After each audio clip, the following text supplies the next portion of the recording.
The question is, could this be Jack Smith's chart?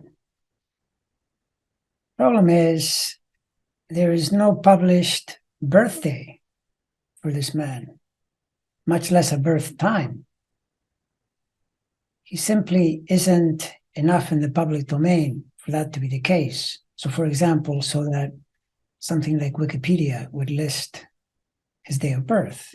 So today, I found a single website that mentions this day, March 11th, 1968, and it's what I'll use for now.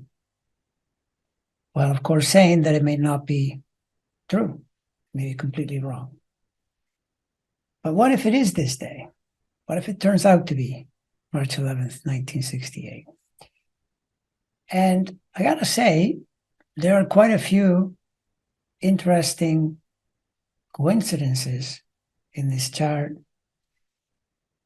by the way they relate to the chart of the orange cockroach, the man that he is tasked most explicitly with prosecuting. Whatever else is said about what he's investigating, my sense is that is his target.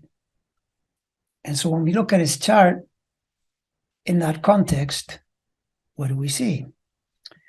First of all, there are planets in the relatively late degrees of Aquarius, and then there are Leo planets, including his moon, which is somewhere in the middle of Leo, and then a late Jupiter in Leo.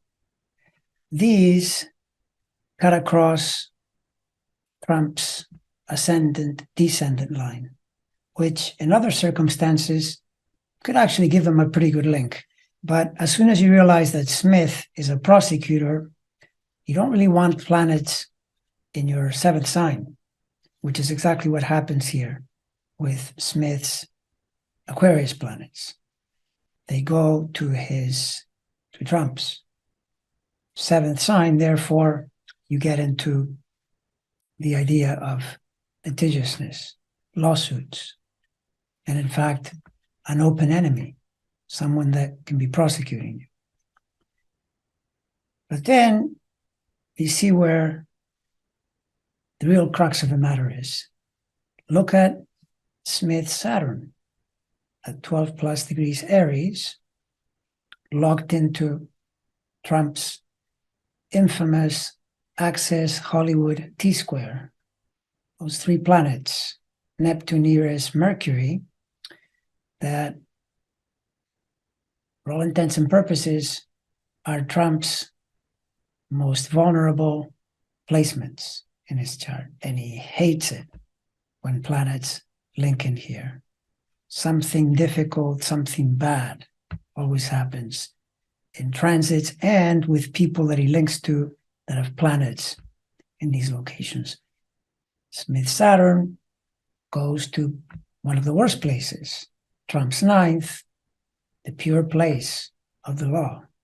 And from there, squares Trump's Mercury and opposes Trump's Neptune.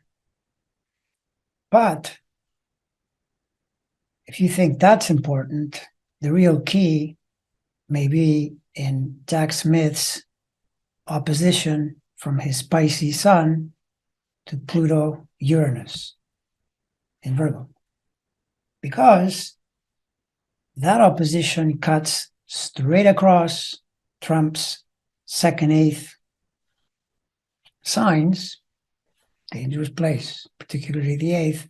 But notice they go straight to Trump's sun and moon. And this is really problematic.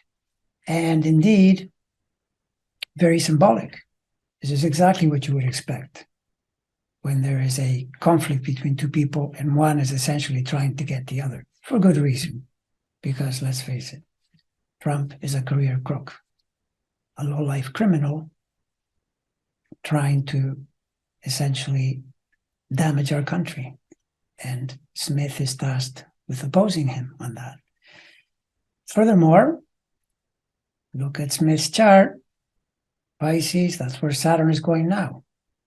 And so during these upcoming years, literally, whereupon it'll enter Trump's 8th sign. We don't know what sign order is the case for Smith.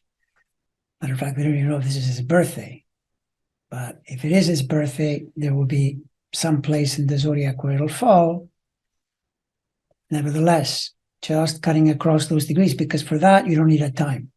That Sun opposite Pluto, Uranus will be the case no matter what, if it's that day, right? And of course, Pluto and Uranus, but especially Pluto. Pluto is the planet that will seek to destroy you, to take you apart, to deconstruct you.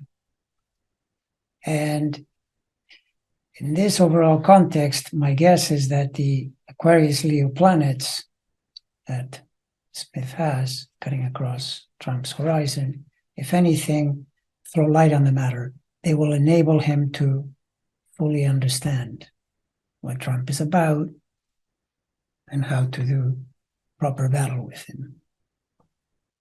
So this is what we're going to look forward to. And as the Orange Menace likes to say, we'll see what happens. But I have a feeling it's not going to be good for him, that is.